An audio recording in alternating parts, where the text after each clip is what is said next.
Toby, what can you see from the train station when we're waiting for trains to come in? What can you see? I can see the Dolly Blues, Mum. Look, the giant axe and the Lancaster City are at home. Lancaster, no, no, no, Lancaster. Oh, Toby, what can Mummy see? Oh, Mum. What can we see? There's a train coming.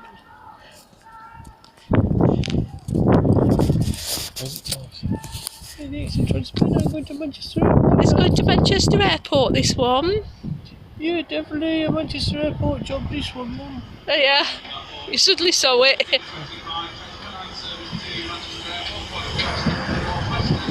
Victoria Cross Heroes. Oh, we like that one, Victoria Cross Heroes, and it's got private. Names of. Was it Wilfred Owen on there? I don't think so. Oh, Private Wilfred somebody. But yeah, so while we're waiting for trains, Toby, on the Saturday afternoon when Lancaster City are at home, we can watch the football.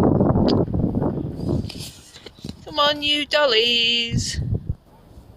One day when it's warmer, we'll go to a match, okay? Because Mum and Dad used to have season tickets. We used to go and watch the dollies every week. Dad might even get a game because he's still that good. No, Dad won't get a game. He's not that good, is he? Hey? You're looking very cute, Toby Lubbers, aren't you?